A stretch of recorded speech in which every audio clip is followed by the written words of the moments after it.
Assalamualaikum warahmatullahi wabarakatuh, Sobat Misteri Sunyi Mencekam. Mudah-mudahan Anda masih selalu setia bersama kami, channel yang setiap harinya selalu menyuguhkan cerita-cerita misteri yang menarik, seperti kisah berikut ini yang sudah kami siapkan untuk Anda, berjudul Mengantarmu Pulang ke Samarantu. Hari masih pagi ketika aku, Teguh, dan Mila sampai di Terminal Purwokerto, yang ketika itu masih berlokasi di Jalan Gerilya. Kami tinggal berdekatan di sebuah komplek perumahan di bagian utara Purwokerto. Teguh, temanku yang dari kecil yang mengenalkanku pada dunia pendakian gunung. Mila sendiri adalah seorang mahasiswi asal Jawa Barat yang kuliah di Purwokerto. Dia pacar Teguh. Sudah seminggu terakhir ini, kami bertiga ngobrol untuk merencanakan pendakian Gunung Slamet. Kebetulan saat itu Mila yang mahasiswa semester akhir sudah terbebas dari semua kegiatan perkuliahan. Teguh sendiri masih tercatat sebagai mahasiswa, namun karena terlalu aktif di Mapala, lulus kuliah seperti bukan lagi prioritas. Saat itu kegiatan pendakian Gunung Slamet belum seramai hari ini. Butuh effort lebih buat para pendaki yang lebih menekuni hobi satu ini. Aku dan Teguh sendiri belum tentu bisa mendaki bareng sebulan sekali. Selain soal biaya, peralatan pendakian saat itu belum selengkap hari ini. Belum lagi akses transportasi menuju lokasi. Setelah menunggu sekitar 10 menit, ada sebuah bis yang tidak begitu penuh melintas dan kami naik menuju ke Purbalingga. Tujuan kami adalah Gunung Slamet yang setiap pagi keangkeran puncaknya bisa kami nikmati dari depan rumah. Mila baru sekali ini mendaki setelah sebelumnya beberapa kali melakukan latihan fisik di Gunung Cendana. Mungkin dia penasaran seperti apa rasanya mendaki gunung bareng pacarnya. Selama ini dia hanya dapat ceritanya saja. Setiap kali Teguh pulang mendaki, dia hanya berbekal daypack. Aku dan Teguh masing-masing membawa carrier berisi peralatan dan logistik. Kenapa Gunung Slamet? Pertimbangan utama jelas karena jaraknya yang tidak terlalu jauh. Bahkan kalau ada kendaraan sendiri, bisa potong kompas melalui hutan perhutani Batu Raden. Keluar hutan sudah sampai ke Serayu, tinggal naik sedikit sudah sampai Pasar Pratin. Tapi ya serem sih, karena jarang sekali orang lewat walau jalan sudah beraspal. Sebenarnya ada juga jalur via Pancuran Pitu Batu Raden, tapi lagi-lagi itu bukan jalur yang umum dilalui pendaki. Apalagi yang newbie seperti kami. Konon butuh waktu lebih panjang untuk sampai puncak dibanding lewat pos Bambangan. Menurut mitos yang berkembang, saat itu jalur Pancuran Pitu masih banyak binatang buas. Mungkin karena treknya yang masih jarang dilewati pendaki. Setelah 1 jam perjalanan, kami sampai di Serayu, lalu melanjutkan perjalanan menggunakan mobil bak terbuka yang biasanya dipakai untuk mengangkut sayuran menuju Pratin. Sepanjang jalan cuaca bersahabat, walaupun siang tapi matahari tidak terasa terik. Ditambah udara pegunungan yang segar, tak urung membuat kami terkantuk-kantuk. Bagiku ini adalah kali kedua ke Gunung Slamet. Teguh sendiri sudah pernah beberapa kali bersama teman-teman sekolahnya. Pertama kali kesini, aku mendaki malam hari, lalu langsung turun di pagi hari. Kebayang capeknya. Mendaki malam hari dengan suhu lebih dingin dan kadar oksigen yang tipis membuat pendakian terasa melelahkan sekali. Apalagi itu adalah pendakian pertamaku. Seorang pemula dan sama sekali tidak ada pengalaman hiking. Motivasiku hanya karena penasaran dengan cerita tentang Iqbal, pendaki yang hilang dan jadi legenda di Gunung Slamet. Gak terasa kami sudah tiba di Pasar Pratin. Jam tangan menunjukkan pukul 14.00. Karena belum sempat makan siang, kami memutuskan untuk makan di sebuah warung. Sergapan udara dingin ditambah perut yang lapar membuat kami makan dengan lahap. Ketika aku dan Teguh makan, Mila pamit sebentar ke toko kelontong di sebelah sambil membawa daypacknya. Kami tidak tahu apa yang dia beli, paling camilan saja buat dimakan nanti setibanya di base camp. Tidak lama Mila sudah kembali. Setelah membayar semua makanan dan minuman, kami melanjutkan perjalanan menuju ke base camp Bambangan dengan berjalan kaki. Saat itu belum ada ojek dan jalan dari Pratin ke Bambangan masih makadam, tersusun dari batu dan tanah. Keanehan mulai terasa selepas lebih kurang kami berjalan sejauh 100 meter. Entah kenapa carrier yang aku bawa terasa berat sekali. Pundak seperti dicubit, padahal masih baru banget jalan. Takut merusak suasana, aku tetap memaksakan jalan. Posisiku paling belakang, Mila di tengah dan Teguh paling depan. Tidak ada pendaki lain yang berjalan di belakang kami. Pun kami tidak berpapasan dengan para pendaki yang turun. Waktu menunjukkan pukul 16.00. Aku lihat di depanku Teguh masih melangkah sambil sesekali melihat hamparan lahan pertanian. Aneh sekali, biasanya jalur ramai, terutama mereka yang akan naik. Dan lebih aneh lagi, jalur ke Bambangan yang biasanya bisa ditempuh 1 jam, kali ini terasa panjang sekali. Sudah pukul 16.30, kami masih belum melewati tanjakan berkelok, yang jadi ciri khas dari jalur menuju base camp ini. Mil, kalian jalan dulu ya, aku istirahat sebentar. Gak tahu nih, capek banget. Mila hanya mengangguk tanpa menoleh sambil terus melanjutkan langkahnya di belakang tangguh.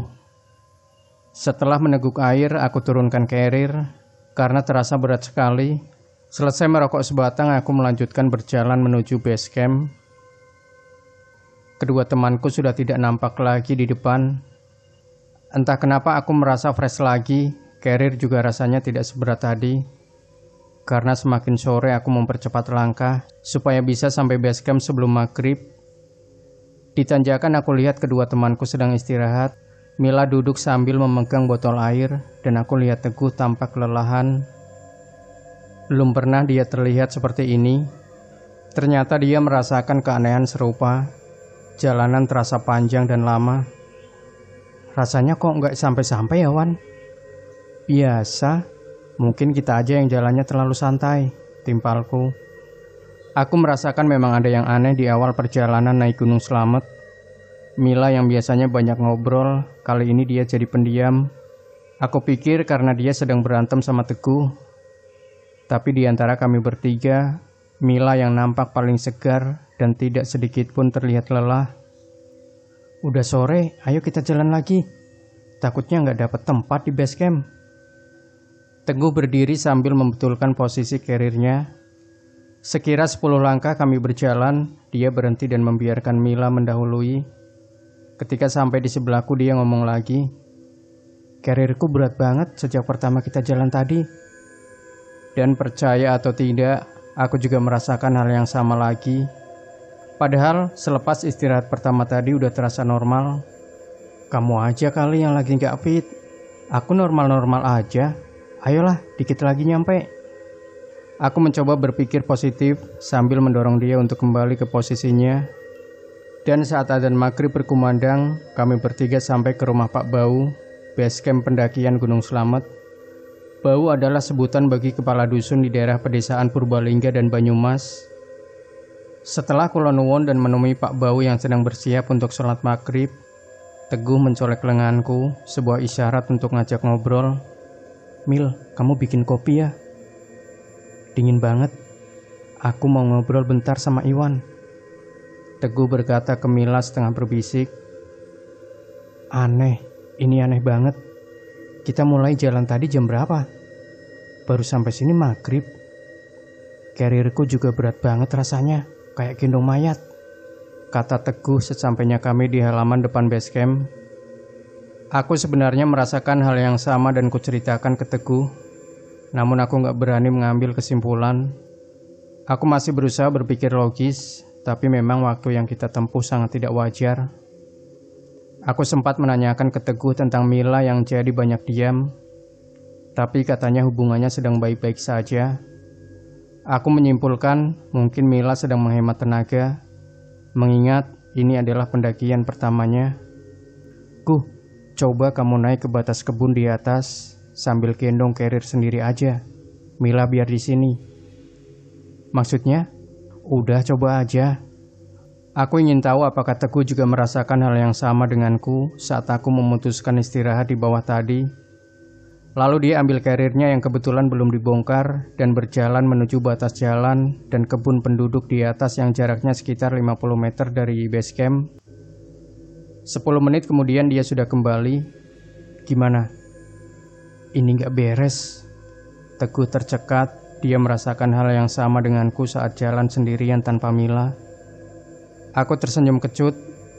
Pendakian kali ini rasanya bakal menjadi sebuah perjalanan panjang. Hari semakin gelap ketika aku dan Teguh mengakhiri pembicaraan. Lampu di ruangan depan yang tersambung dengan ruangan tengah base camp sudah dinyalakan. Cahayanya yang temaram karena hanya menggunakan bohlam 25 watt membuat suasana semakin muram. Kami bertiga berkutat dalam diam sambil sesekali meneguk kopi buatan Mila. Dan benar saja, hari itu ternyata hanya kami bertiga yang melakukan pendakian. Teguh sebagai leader merencanakan mulai mendaki selepas Isya. Tapi terlihat ada kegamangan dalam dirinya. Pertimbangannya jelas karena hanya ada kami bertiga di Gunung Slamet. Sepertinya dia berusaha keras untuk mencoba berpikir positif menghadapi situasi yang barusan kami lewati. "Wan, aku nemuin Pak Bau dulu. Kamu di sini nemenin Mila ya?" Aku mengiyakan. Teguh nemuin Pak Bau untuk meminta clearance adalah sebuah kewajiban meminta izin jika akan melakukan pendakian Gunung Slamet. Dan sudah menjadi kebiasaan saat malam seperti ini, Pak Bau ada di ruang belakang, berdiam sembari menghangatkan badan di depan perapian untuk mengusir dingin. "Ini jadi naik nggak sih? Kok Teguh lama banget?" Mila memecah keningan sambil bertanya dengan nada agak tinggi. Aku mengernyitkan dahi, belum pernah dia seketus ini batinku. Saat itu juga aku melihat Teguh masuk kembali ke ruang tengah sambil membawa sepiring ubi rebus hangat pemberian Pak Bau. Karena perut kami semua sudah terisi, pemberian itu aku simpan saja di carrier. Lumayan bisa nambah logistik. "Oke, ayo kita berangkat." Pak Bau sudah memberi izin. Pesan beliau kita harus ekstra hati-hati karena hanya kita bertiga yang naik Gunung Slamet malam ini. Tapi di atas ada rombongan mahasiswa Jakarta kok, berangkat kemarin sore. Setelah berpamitan dan basa-basi sejenak dengan Pak Bau, kami meninggalkan base camp Bambangan untuk mulai pendakian Gunung Slamet. Di depan base camp tidak lupa kami berdoa memohon keselamatan, namun aku tidak melihat Mila melakukan itu. Gesturnya tidak menampakkan lazimnya orang berdoa. Kepalanya menengadah sambil matanya berkilat menatap puncak Gunung Slamet yang malam itu terlihat cerah. Sekali lagi aku mencoba berpikir positif, barangkali dia sudah berdoa. Dengan formasi sama seperti saat berjalan ke base camp sore tadi, kami mulai berjalan menuju ke pos 1. Jarak antara kami hanya sekitar 4-5 langkah saja. Selain untuk memudahkan komunikasi, tentu saja juga untuk mengurangi rasa takut. Mendaki Gunung Slamet, gunung tertinggi di Jawa Tengah saat malam hari, apapun bisa terjadi. Ditambah lagi perubahan perilaku Mila dan keanehan yang terjadi, mau tidak mau tetap mengganggu pikiran. Perkiraan waktu tempuh dari base camp ke pos 1 sekitar 1 jam. Keanehan serupa mulai terjadi lagi. Baru beberapa puluh meter saja kami berjalan, carrier mendadak terasa berat. Terlalu berat untuk sebuah carrier ukuran kecil dengan logistik yang tidak terlalu banyak. Bersamaan dengan itu, Teguh menghentikan langkahnya, menengok ke arahku sambil mendongakkan kepalanya seperti memberikan kode tertentu. "Lanjut," kataku sambil memberikan kode dengan tangan. Dia pasti merasakan hal yang sama dengan aku rasakan. Mila seolah tidak peduli dengan keadaan ini. Dia terus berjalan seperti tidak ada lelahnya. Jika dalam keadaan normal, tentu saja ini menyenangkan. Biasanya bagi mereka yang newbie melakukan pendakian, apalagi di malam hari, baru berjalan beberapa ratus meter saja sudah kelelahan. Pos 1 Gunung Slamet sudah dekat, jalan mulai sedikit menanjak. Teguh mempercepat langkah supaya bisa segera sampai ke shelter untuk istirahat sebentar. Langkah yang sama diikuti oleh Mila. Aku malah tercecer hingga lebih dari 10 langkah di belakang mereka. Karena masih di area ladang, cuaca malam yang cerah saat itu membuat aku masih bisa melihat mereka dari arah belakang. Yang jelas, sedikit menghilangkan rasa takut karena aku sudah tertinggal langkah agak jauh.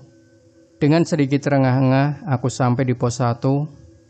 Kalau boleh dibilang yang namanya pos sih sebetulnya nggak ada bangunan yang mirip pos. lebih ke tempat yang biasa dipakai istirahat sejenak oleh para pendaki sebelum masuk hutan. Sambil mengambil air mineral, aku mencoba untuk mengkomunikasikan apa yang baru saja kami rasakan, bukan hanya kepada Teguh, tapi juga kepada Mila. Aku pikir ini harus dibicarakan, apalagi bukan hanya aku yang merasakan, mumpung masih di pos 1. Kalau sudah jauh masuk ke dalam hutan, masalah akan lebih kompleks lagi. Awalnya aku memang masih yakin kalau kejadian sore tadi tidak akan terulang. Mil, gimana? Capek nggak? Capek apaan? Orang baru jalan sebentar. Jawabnya dengan nada datar. Ya udah, tapi aku mau istirahat bentaran ya. Carrier berat.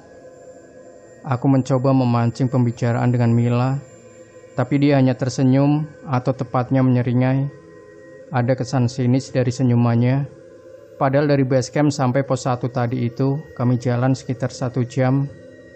Dan 50 meter sebelum shelter, jalanan lumayan nanjak. Bersyukurnya kali ini waktu tempuhnya normal, tidak seperti waktu jalan dari Pratin ke base camp. Satu-satunya masalah adalah beban carrier yang di luar kewajaran. Dan dari hasil obrolanku dengan Teguh disimpulkan, ada sesuatu yang terjadi dengan Mila, tapi kami tidak tahu apa. Setelah istirahat beberapa saat, kami melanjutkan pendakian Gunung Slamet, masih dengan formasi yang sama. Udara semakin dingin, tapi badan berkeringat, kondisi yang tidak nyaman sekali. Terpaan angin yang menusuk tulang mulai berkurang saat mulai masuk hutan, berganti dengan suasana gelap, karena cahaya langit terhalang oleh rimbunya pepohonan. Mila tidak menunjukkan rasa lelah dan ketakutan sama sekali. Walaupun jalur mulai menanjak dan suasana sangat mencekam, di depan Teguh sesekali berteriak jika ada sesuatu yang menghalangi langkah di jalur yang kami lewati. Langkahku mulai terasa agak berat karena beban carrier yang tidak wajar. Nafas juga sudah mulai agak tersengal karena tanjakan yang selalu mengajar langkah. Sesekali aku menengok ke belakang, berharap ada pendaki lain yang berjalan menyusul, tapi tidak terlihat satu saja titik cahaya headlamp yang biasa dipakai pendaki di malam hari. Semakin jauh berjalan, hutan semakin lebat. Nafas kami semakin berat karena kadar oksigen di malam hari di dalam hutan jelas sangat tipis. Agak berbahaya karena bisa menimbulkan hipoksia. Hati-hati, ada jurang. Teguh berteriak memberitahukan bahwa sebentar lagi kami akan sampai di jalur yang membutuhkan kewaspadaan lebih. Karena selain treknya yang sempit dan menanjak, juga banyak akar yang menyembul, dan di sebelah kiri ada jurang. Teguh yang berjarak beberapa langkah di depan menghentikan langkahnya, menunggu kami mendekat. Dia mencoba meraih tangan Mila yang saat itu sedang berusaha memanjat bongkahan batu. Aku yang di belakang Mila saat itu melihat ke arah Teguh. Headlampku secara otomatis menyorot ke wajahnya. Entah kenapa, wajah Teguh terlihat menyiratkan ketakutan saat melihat Mila. Tiba-tiba Mila tertawa, bukan dengan cara dia biasanya tertawa, tapi ini jelas suara Mila. Kalian capek ya? Carrier-nya berat ya?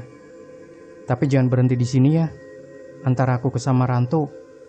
Nadanya tegas dan mengancam. Saat Mila berpaling ke arahku, jantungku serasa berhenti mendadak. Wajah Mila berubah. Entah wajah siapa, aku seperti pernah melihat, tapi entah di mana. Teguh berusaha keras menguasai keadaan, walaupun ketakutan melanda kami berdua. Sambil meminta Mila untuk beristirahat, dia berjalan menghampiriku yang berdiri termangu. Kinanti, Wan, dia ngikut kita pakai Mila. Mungkin sejak dari Pratin tadi.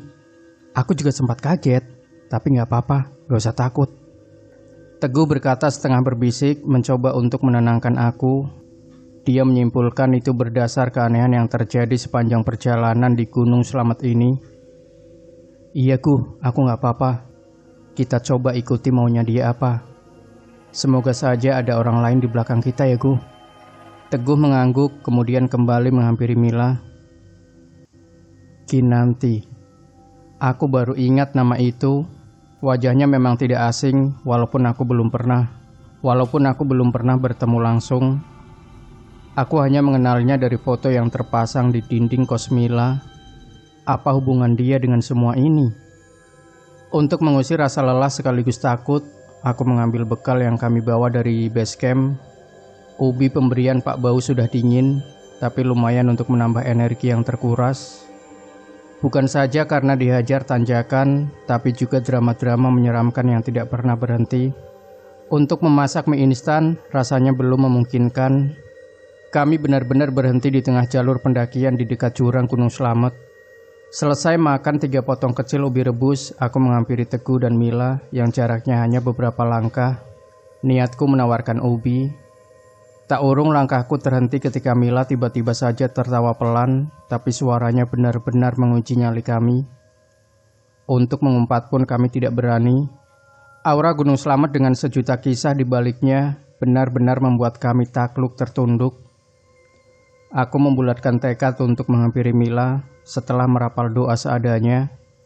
Aku berpikir kasihan Teguh kalau harus menghadapi keadaan ini sendiri. Seolah-olah tidak pernah terjadi apa-apa, aku menawarkan ubi rebus kepada Mila. Makan ubi dulu, Mil, buat menggajal perut dan nambah energi. Aku beranikan diri untuk melirik Mila yang duduk menyamping. Nafas aku tahan untuk menghilangkan gemetar. Mila diam saja, tapi aku melihat dia tersenyum kecil. Tak kusadari, bola matanya sudah ada di sudut kanan. Dia tersenyum sambil melirik ke arahku, mata kami bertemu. Saat itu juga ada rasa dingin menjalari tulang belakangku. Kinanti. Mila menyebut nama itu dengan suara yang halus. Bukan Mila, Kinanti. Senyum yang mengintimidasi itu masih menggantung ketika dia menyebut nama Kinanti. Takut. Teguh yang berada di belakang Mila alias Kinanti ini menatapku. Dia coba memberikan isyarat agar aku tidak takut sepertinya. Aku cuma mengajak Mila ke Gunung Slamet. Kenapa kamu jadi ikut? Tiba-tiba Mila berkata begitu. Kali ini aku mencoba memberanikan diri. Lagi pula aku tidak bisa lari dari situasi ini. Kepalang basah, aku mencoba untuk melihat ke arah wajah Mila. Karena mata ini sudah beradaptasi dengan suasana malam, maka headlamp sengaja aku matikan. Aku perhatikan ini memang bukan wajah Mila, ini Kinanti. Seperti yang pernah aku lihat fotonya. Dia tersenyum, tapi kali ini ada genangan air mata di sudut matanya. Tadi seram, sekarang wajahnya melunak. Lagi-lagi kami dihimpit perasaan campur aduk, ngeri, takut dan kasihan. Apa yang bisa kami lakukan buat kamu, Kinanti? Aku dan Wawan mungkin bisa membantu. Kali ini Teguh yang bertanya. Antar aku ke Samarantu ya, tolong. Kinanti menjawab lirih. Lagi-lagi kalimat itu yang keluar dari mulut Kinanti. Aku dan Teguh berpandangan. Akhirnya kami berdua memutuskan melanjutkan perjalanan. Perhentian berikutnya adalah Samarantu, memenuhi permintaan Kinanti. Konon, menurut mitos yang berkembang di Gunung Slamet, Samarantu adalah tempat kerajaan gaib. Butuh sekitar 5 jam perjalanan dari base camp Bambangan menuju Samarantu yang sekarang dijadikan pos 4. Biasanya di sini pendaki meluangkan waktu untuk istirahat sambil memasak. Banyak pendaki mengisahkan pengalaman supranatural yang mereka alami di lokasi ini. Dari pengalaman-pengalaman supranatural pula, aku dan Teguh lebih mudah untuk beradaptasi dengan keadaan yang rumit ini. Dan malam ini mungkin jatah kami bertiga yang mendapat giliran untuk merasakan pengalaman lain. Kali ini di Samarantu, tempat paling legendaris di Gunung Slamet, sekaligus paling ditakuti, tapi tidak mungkin dihindari. Sudah pukul 12 malam saat aku melihat ke arloji.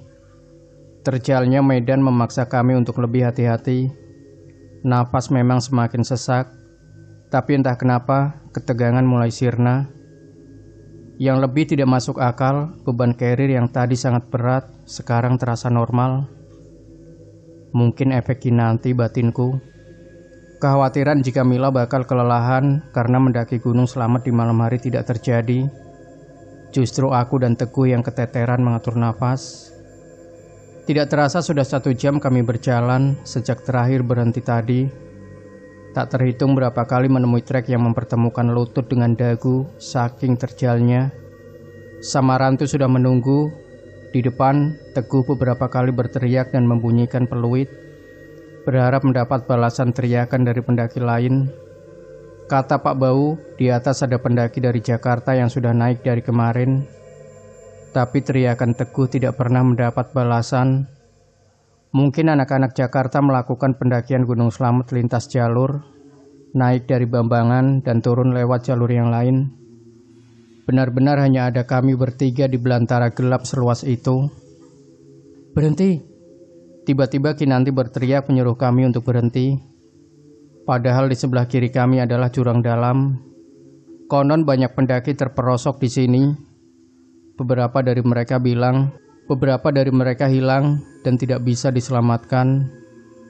Aku dan Teguh menghentikan langkah, menunggu momen apa yang akan terjadi. Teguh meraih lengan Kinanti, khawatir dia terperosok. Bagaimanapun, Kinanti adalah Mila kekasihnya. Kinanti tidak menolak saat Teguh merangkulnya. Bisa jadi karena separuh kesadarannya adalah Mila. Artinya, makhluk satu ini sebenarnya tidak berniat jahat, walaupun kami sendiri tidak tahu niat sebenarnya. Sejenak kemudian Kinanti melepaskan depek dari punggung dan membuka zipernya. Dia mengambil sebuah tas plastik dan pandangannya mengarah ke jurang di depannya. Untuk kesekian kalinya aku dan Teguh berpandangan. Rangkulan tangan Teguh di pundak Mila semakin ketat. Dia terlihat sangat cemas. Mila membuka ikatan sebuah plastik warna hitam, tangannya merogoh ke dalam, lalu menaburkan sesuatu ke dalam jurang. Bunga. Cahaya headlampku jelas memperlihatkan apa yang baru saja ditabur Mila. Semakin jelas lagi karena aromanya mulai tercium. Harum bunga mawar. Mila menabur bunga untuk siapa? Suasana kembali tegang. Bagaimanapun menabur bunga di Gunung Slamet dan di tengah malam adalah sesuatu yang menyeramkan. "Mari jalan lagi, Samarantu sudah menunggu," kata Mila, wajahnya tampak lega. Aku dan Teguh tidak berani menanyakan maksud Kinanti menabur bunga ke jurang Gunung Slamet. Kami memang takut, namun kami terus berusaha untuk tidak panik. Bakal sangat repot kalau kamu gampang panik di atas gunung. Kami sudah berada di ketinggian 2500 mdpl ketika kondisi benar-benar gelap karena vegetasi Gunung Slamet yang mulai rapat. Sempat terpikir untuk berhenti, paling tidak seperminuman kopi ketika menemui sebidang tanah datar. Tapi aku berpikir kalau berhenti pasti bakal ada drama lagi dari Kinanti. Tapi seperti bisa menebak jalan pikiranku, Kinanti tiba-tiba menghentikan langkahnya. "Kalian capek? Mari istirahat saja dulu. Sebentar lagi akan ada yang menyusul." Kinanti bilang begitu sambil tersenyum, seperti sangat bahagia karena sudah menantikan sesuatu. Pandangannya tertuju ke rimbunan pohon. Aku langsung membatin, drama lagi. Teguh melangkah mendekatiku, sepertinya dia juga punya pertanyaan serupa. Siapa yang akan menyusul? Teman Kinanti? Suram. Musim kemarau membuat dinginnya malam semakin menusuk. Aku turunkan carrier untuk membongkar logistik. Gak terlalu banyak yang kami bawa karena tidak berencana untuk ngecamp. Tidak butuh waktu lama aku membuat mie instan dan kopi untuk kami bertiga. Dinginnya udara malam membuat kami bertiga makan dengan lahap. Panasnya kuah mie instan tidak lagi kami rasakan. Sesekali mataku melirik ke Kinanti yang duduk tidak jauh. Biasa saja, tidak ada yang harus dikhawatirkan dari caranya makan. Tidak seperti cerita hantu di film-film yang makan sate saja sampai 200 tusuk. Selesai makan, aku dan Teguh kembali menyalakan rokok untuk yang kedua kalinya. Carrier kami jadikan tempat bersandar sambil duduk di atas lembar matras. Teguh duduk di tengah di antara aku dan Kinanti. Tidak ada obrolan di antara kami, hening. Hanya terdengar suara tembakau kering yang tengah dilahap api. Perut yang kenyang terisi, stamina yang terkuras, ditambah dinginnya malam, tak urung membuat kami terkantuk-kantuk. Aku lihat Kinanti sudah tertidur bersandarkan sebatang akar. Teguh mengangkat kepala Kinanti dan menyandarkan pada carriernya supaya lebih nyaman. Agak sedikit lega, walaupun kepala masih diselimuti tanya. Siapa yang akan menyusul seperti yang dimaksud Kinanti? Rasa kantuk benar-benar tidak bisa kami tahan lagi. Kami bertiga terlelap di tengah dinginnya rimba Gunung Slamet. Aku terbangun ketika Teguh mengguncang-guncang tubuhku, menyuruhku untuk segera bangun. Mataku masih kuyuh ketika melihat ke arloji. Hampir 1 jam kami terlelap dan Kinanti sudah tidak berada di tempatnya semula. "Wan, Mila hilang!" Teguh berteriak sambil tangannya menepuk-nepuk pundakku. Pelan-pelan aku mengumpulkan kesadaranku yang berserakan setelah lelap tertidur. Tapi kepalaku tiba-tiba terasa pusing. Gejala hipotermia. Aku bangkit dari duduk, lalu sebisa mungkin menggerakkan semua anggota tubuh. Teguh masih teriak-teriak bergantian memanggil nama Mila dan Kinanti. Dia tahu aku sedang berusaha melepaskan diri dari hipotermia ketika dia bilang mau jalan dulu ke Samarantu mencari Mila. "Wan, kamu gak apa-apa kan? Nyusul ya, aku naik dulu," kata Teguh setengah berlari sambil membenahi posisi karirnya. Aku memberikan kode dengan mengacungkan jempol. Hanya beberapa detik saja tubuh Teguh sudah hilang di telan gelapnya rimba Gunung Slamet. Teguh percaya aku bisa mengatasi masalahku sendiri. Setelah tubuhku lebih hangat dan kepala sudah tidak terasa pusing, aku bergegas menyusul. Sambil berjalan aku terus berdoa semoga ada pertolongan datang.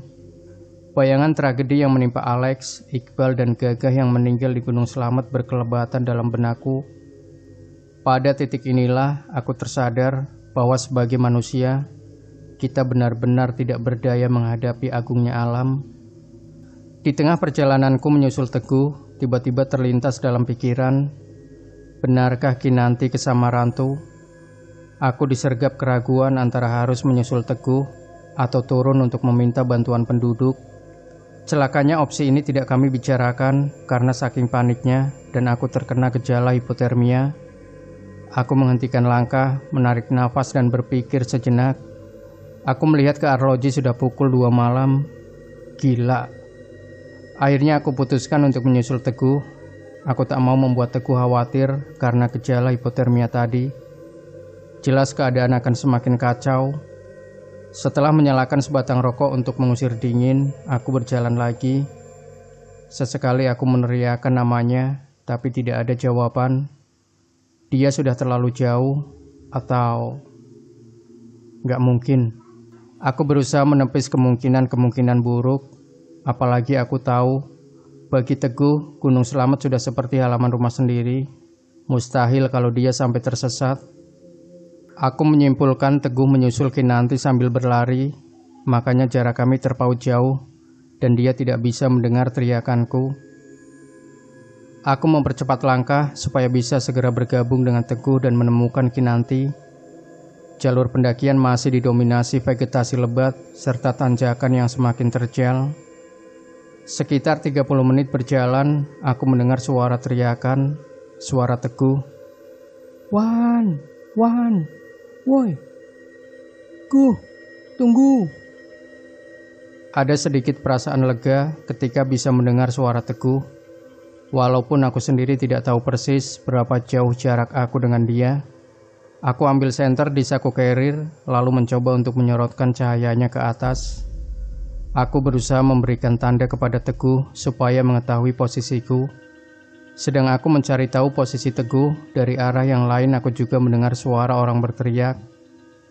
Kali ini bukan suara Teguh, karena datangnya dari arah bawah tempat aku berdiri. Lalu suara siapa? Mila menempati sebuah rumah kos di salah satu sudut perumahan bersama beberapa teman sedaerahnya. Kamar Mila terpisah dari rumah induk, posisinya di tengah di antara kamar Sisi dan Anya. Penghuni kos yang lain berada di rumah induk. Ibu kos sudah meninggal beberapa tahun yang lalu. Hanya sesekali saja Pak Derajat, anak dari ibu kos, datang menjenguk. Malam itu, kompleks perumahan yang selama ini tenang dan sepi, tiba-tiba saja digegerkan oleh teriakan para penghuni kos. Entah apa sebabnya, tiba-tiba saja pintu kamar Mila terdengar seperti digedor-gedor dari dalam. Suaranya keras sekali hingga mengundang perhatian tetangga. Kejadian ini membuat panik seisi rumah, apalagi mereka tahu kalau Mila sedang tidak ada di dalam kamar. Tak ada satupun dari mereka yang berani menghampiri kamar Mila. Seisi rumah kos berhamburan keluar sambil menjerit. Selang beberapa saat, Pak Derajat datang. Sisi yang berinisiatif menelpon dan meminta beliau untuk datang karena khawatir terjadi sesuatu. Ditemani beberapa tetangga, Pak Derajat menghampiri kamar Mila.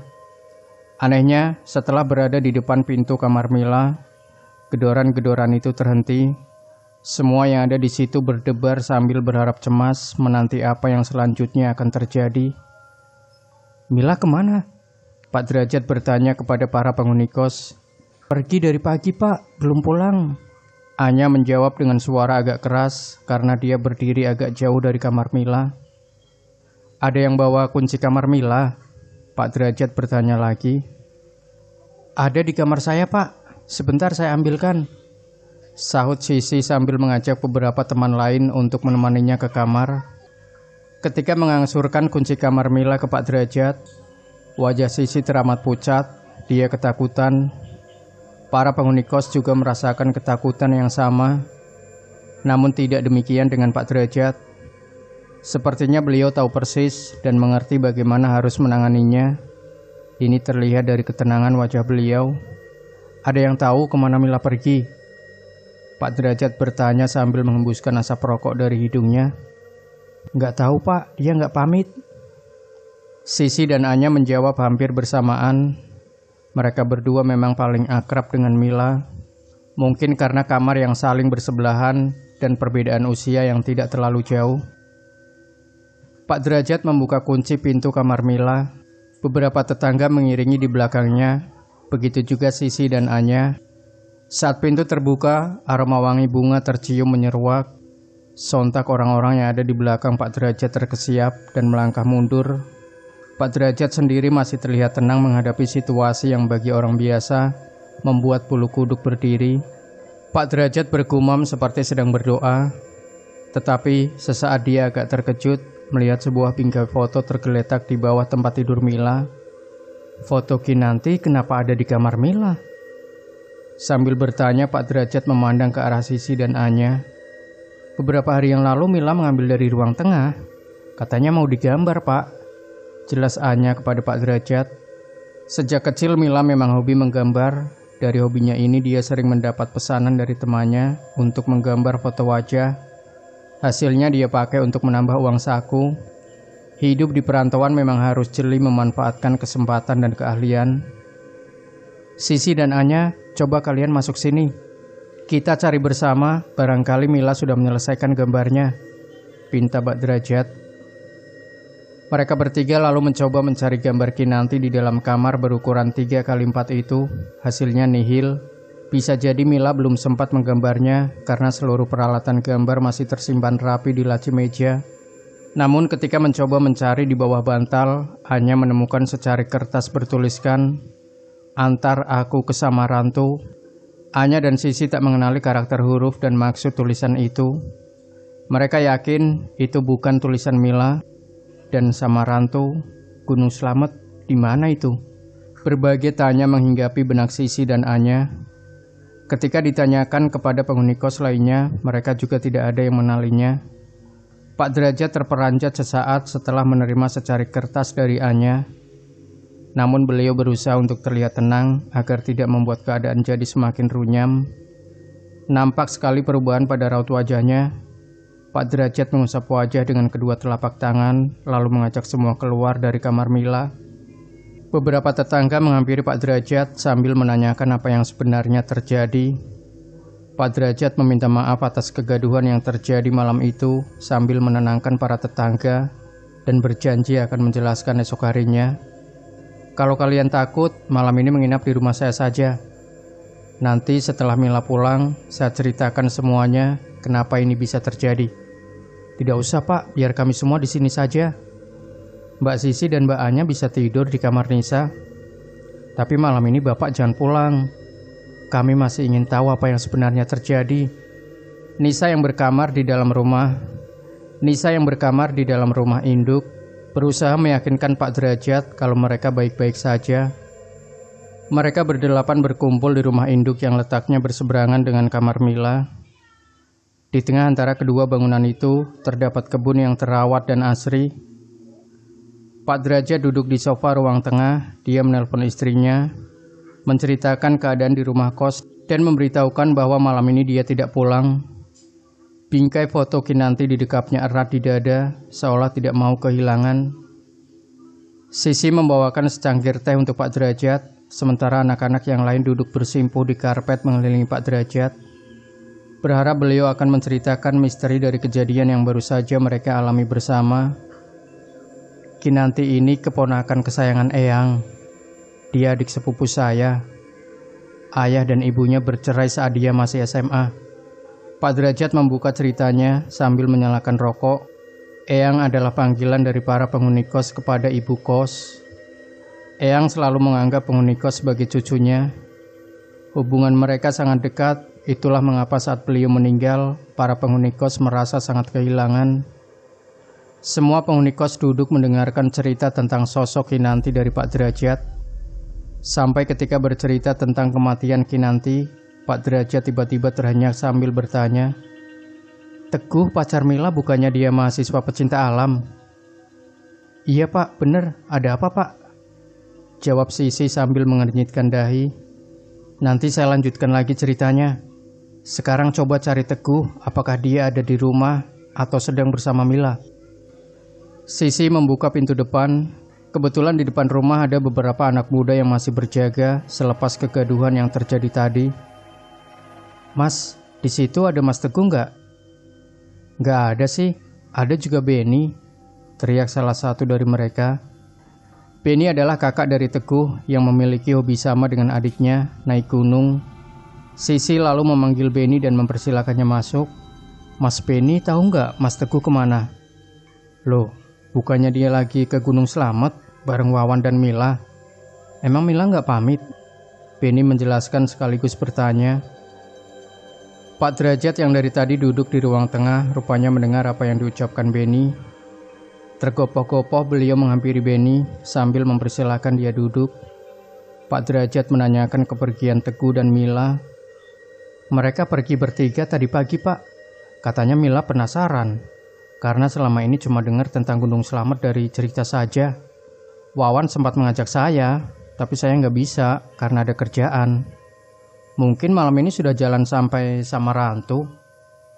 Begitu mendengar penjelasan dari Benny, seketika wajah Pak Derajat menegang. Seisi rumah kos juga ikut tegang mendengar perkataan terakhir dari Benny, Samarantu. Itu yang tertulis di kertas yang ditemukan di kamar Mila.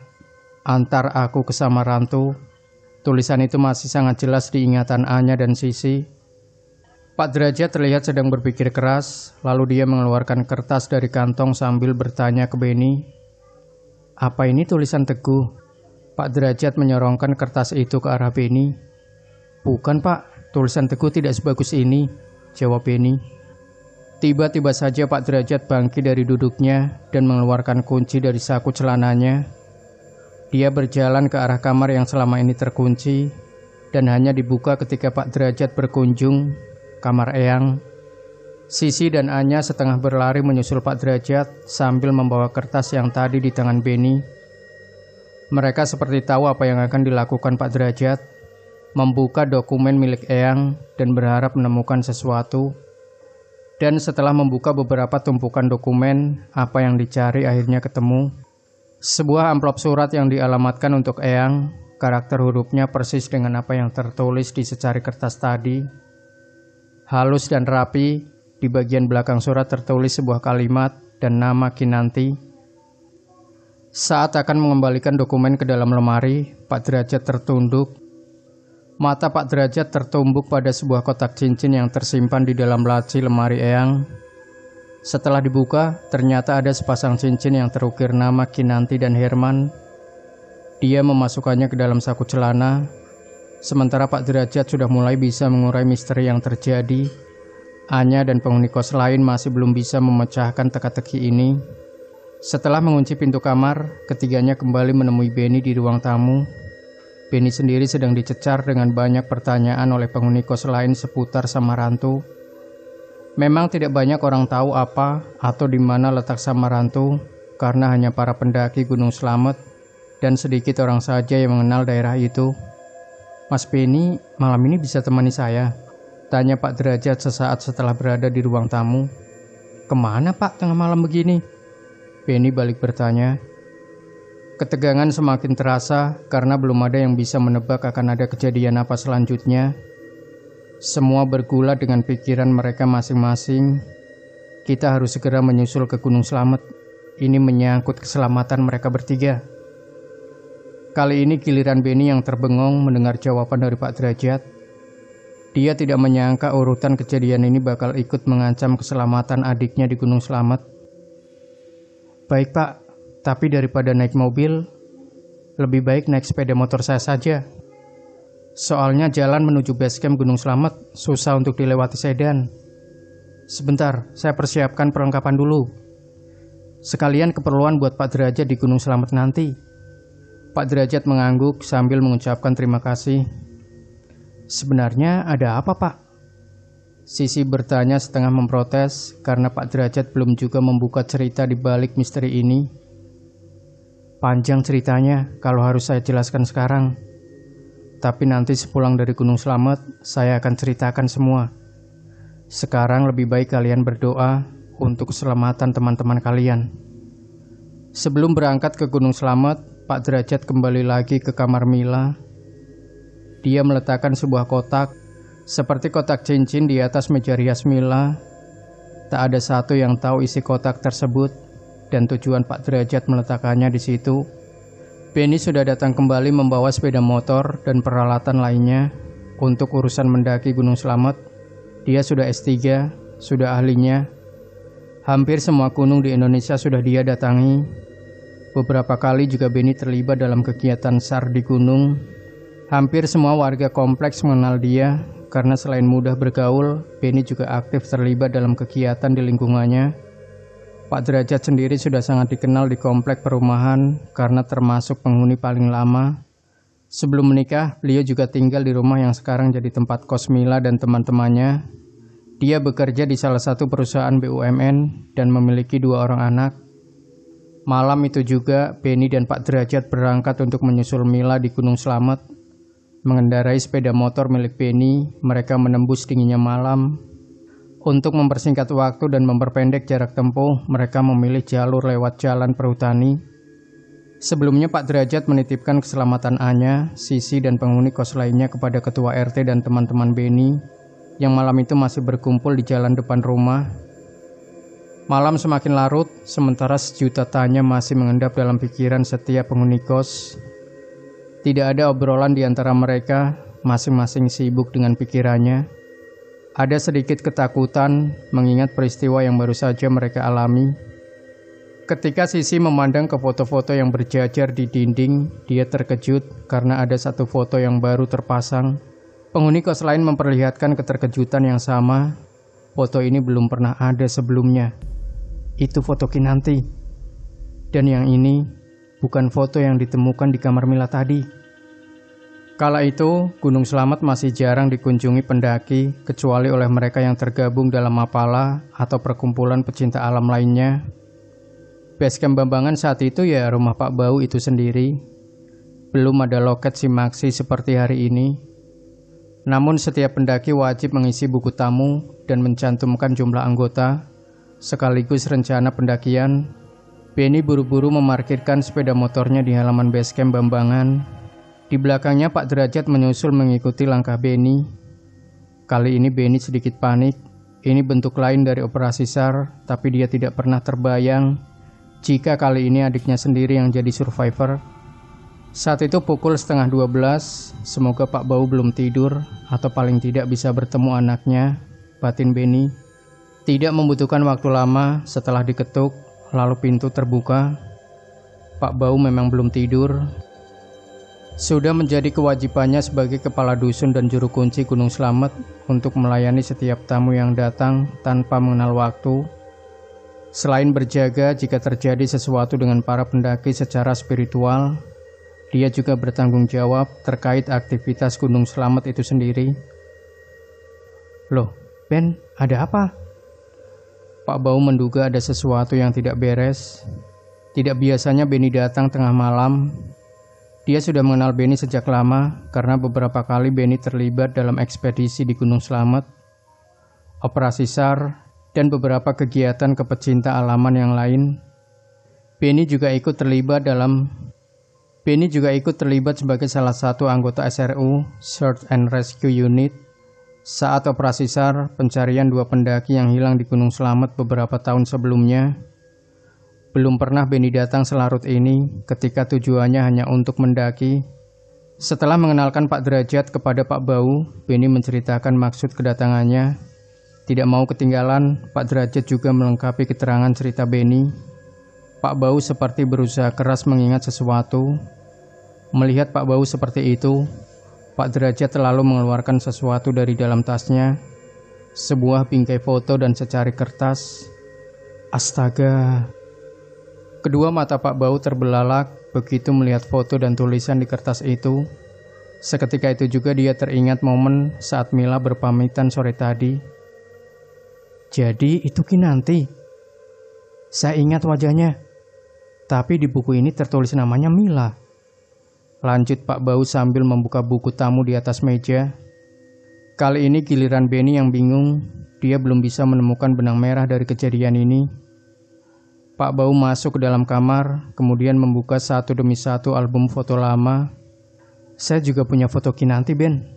Kamu bisa bantu cari. Pak Bau menyodorkan album foto lainnya. Biar saya bantu. Sepertinya Benny belum pernah melihat wajah Kinanti.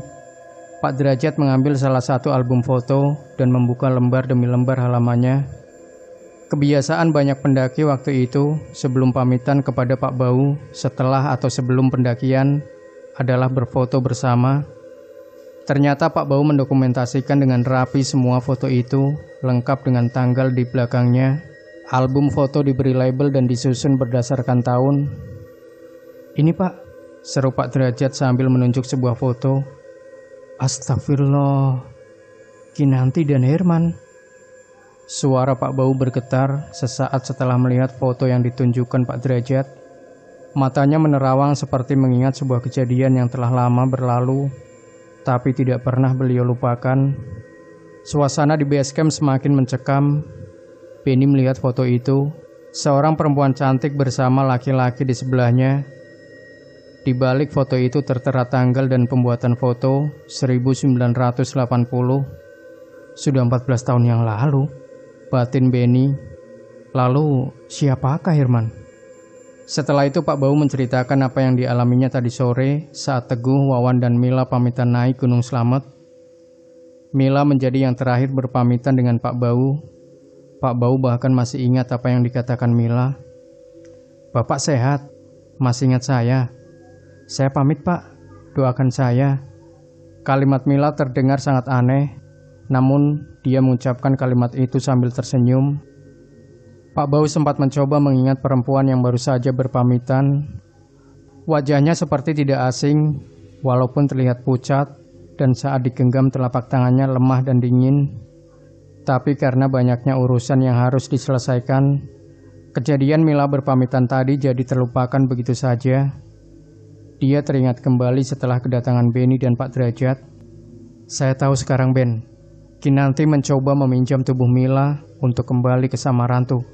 Kita harus segera menyusul mereka, kata Pak Bau lalu terbangun dari duduk. Tidak lama setelah itu, Pak Bau membangunkan istrinya untuk mempersiapkan tempat jika terjadi keadaan darurat. Dia lalu bergegas ke rumah atas, kediaman adiknya, untuk mengajaknya naik ke Samarantu. Benny sendiri memutuskan supaya Pak Derajat menunggu saja di base camp Gunung Slamet, karena selain kondisi fisik beliau yang tidak memungkinkan, perjalanan kali ini juga bukan pendakian biasa. Hanya butuh 15 menit bagi Pak Bau untuk menyiapkan semua, termasuk mengajak beberapa penduduk lokal untuk ikut membantu mengevakuasi 3 orang survivor yang sekarang ada di Gunung Slamet. Setelah sejenak memanjatkan doa, Benny, Pak Bau dibantu 5 orang penduduk desa bergerak. Tujuannya jelas Samarantu. Bagi mereka naik Gunung Slamet sudah menjadi keseharian. Secara alamiah, kondisi fisik mereka sudah tertempa dan stamina bukan lagi halangan. Mereka mendaki hanya berbekal ubi rebus, gula merah, dan air putih. Jika pendaki biasa butuh waktu berjam-jam untuk sampai ke puncak Gunung Slamet, penduduk setempat hanya membutuhkan waktu beberapa jam saja. Sambil berjalan di depan, Pak Bau bercerita tentang siapa sebenarnya Kinanti. Penny yang mengiringi di belakangnya menyimak dengan seksama. Cerita yang baru pernah dia dengar, kali ini dari Pak Bau, saksi langsung dari tragedi yang menimpa Kinanti pada 1980. Kinanti sudah beberapa kali mendaki ke Gunung Slamet. Dia tergabung dalam sebuah kelompok pecinta alam di Purwokerto. Usianya saat itu masih sangat muda. Saat itu jumlah pendaki perempuan masih bisa dihitung dengan jari. Hampir setiap hari libur, Kinanti selalu datang ke Bambangan, entah untuk mendaki atau sekadar silaturahmi ke tempat Pak Bau. Karena saking seringnya, Pak Bau dan istrinya sudah seperti keluarga bagi Kinanti. Tidak jarang juga Kinanti membawakan oleh-oleh untuk mereka di Gunung Slamet. Kinanti adalah anak semata wayang. Selesai SMA, dia diboyong oleh ayahnya dari Bandung untuk dititipkan kepada budenya di Purwokerto. Karena budenya tidak memiliki anak perempuan, maka jadilah Kinanti seperti ratu dalam keluarganya. Parasnya yang cantik dipadu dengan kemampuannya bergaul dengan siapa saja, membuatnya mudah diterima. Kinanti memiliki seorang teman pria yang akhirnya jadi tunangannya, namanya Herman. Sesama pegiat alam bebas, mereka dipertemukan ketika Diksar. Saat itu keduanya di-hire oleh sebuah klub pecinta alam untuk menjadi instruktur. Selepas berpacaran, tak berapa lama mereka akhirnya memutuskan untuk bertunangan. Tragisnya, hari pertunangan menjadi hari terakhir bagi keduanya. Siang hari selepas acara pertunangan, Kinanti berpamitan untuk pergi ke Bambangan bersama Herman. Mereka berniat merayakan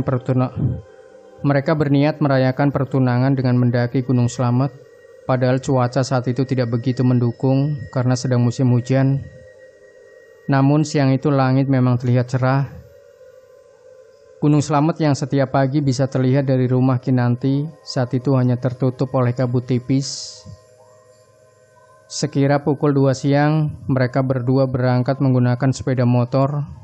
Bagi keduanya, Gunung Slamet sudah seperti taman bermain.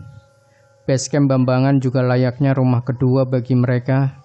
Sampai di Pratin, ketika akan menuju Bambangan, tiba-tiba motor mereka mogok.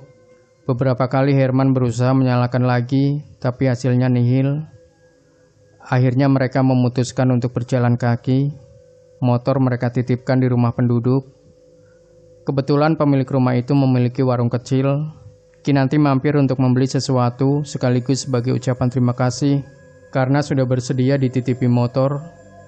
Tepat sebelum maghrib, keduanya sampai di basecamp Bambangan rumah Pak Bau. Seperti kebiasaan, sesampainya di Bambangan mereka langsung menuju ruang belakang untuk bertemu dengan keluarga Pak Bau. Dengan penuh sukacita, keduanya mengabarkan pertunangan mereka dan keinginannya merayakan dengan mendaki Gunung Slamet berdua.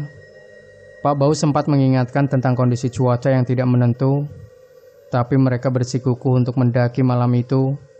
Karena merasa sudah membawa perlengkapan yang memadai, Pak Bau tidak mampu lagi melarang, karena dia tahu persis siapa Kinanti. Setelah berfoto, Herman dan Kinanti berpamitan kepada Pak Bau. "Saya pamit Pak, doakan saya." Kinanti berpamitan seraya tersenyum sambil menyalami Pak Bau. "Saya juga pamit Pak, sekalian kami nitip cincin, takutnya hilang." Herman berkata sambil menyerahkan cincin pertunangan mereka berdua. "Iya, kalian hati-hati, cuaca sedang jelek."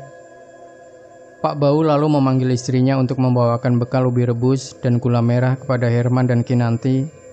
Ada perasaan mengganjal di hatinya saat melepas kepergian Herman dan Kinanti ke puncak Gunung Slamet. Pak Bau lalu masuk ke kamar, memandangi kotak berisi cincin tunangan itu, beberapa saat sebelum menyimpannya di laci lemari. Malam itu, pukul 2 dini hari, cuaca di Bambangan sedikit gerimis. Pak Bau memandang puncak Gunung Slamet dari halaman, kondisinya cerah. Puncak terlihat jelas. Semoga mereka berdua diberi keselamatan. Pak Bau tahu betul, walau di bawah cerah, kondisi yang sama belum tentu berlaku di atas sana. Cuaca di Gunung Slamet memang kadang tidak bisa diprediksi. Setelah menghabiskan sisa kopi di cangkirnya, Pak Bau beranjak tidur. Matahari tidak menampakkan sinarnya. Dusun Bambangan tertutup kabut pekat pagi itu. Beberapa penduduk berangkat mencari kayu bakar. Jika di tepi hutan mulai sulit menemukan dahan dan ranting, tidak jarang mereka masuk sampai jauh ke dalam hutan. Selepas senja, seorang warga dengan tergesa-gesa datang menemui Pak Bau. Dari kejauhan, Pak Bau mengira yang datang adalah pendaki yang baru turun dari Gunung Slamet karena dia menggendong sebuah carrier. Setelah dekat, barulah beliau melihat ternyata dia adalah penduduk desa yang baru pulang mencari kayu bakar. Tapi carrier yang dibawanya tidak asing, itu carrier Herman. Lalu, di mana Herman dan Kinanti? Setengah tidak percaya ketika Pak Bau mendengar cerita bahwa carrier Herman ditemukan di Samarantu. Lalu, Herman di mana? Apakah mereka berdua ada di puncak, lalu terjebak badai? Lalu kenapa carriernya ada di Samarantu? Padahal jarak dengan puncak Gunung Slamet masih jauh. Seribu tanya menggelayuti benak, bagaimanapun mereka berdua sudah seperti keluarga bagi Pak Bau. Tanpa menunggu lama, logistik disiapkan. 10 penduduk lokal yang sudah sering terlibat dalam operasi SAR dilibatkan dalam pencarian Kinanti dan Herman. Namun, hingga 4 hari pencarian, jejak mereka tidak ditemukan. Sampai di hari ke-7, salah seorang warga yang tergabung dalam tim SAR menemukan topi yang biasa dipakai Kinanti di bibir jurang di sekitar Kendit. Seminggu setelah penemuan topi itu, jejak keduanya tidak pernah ditemukan, hingga mereka berdua secara resmi dinyatakan hilang.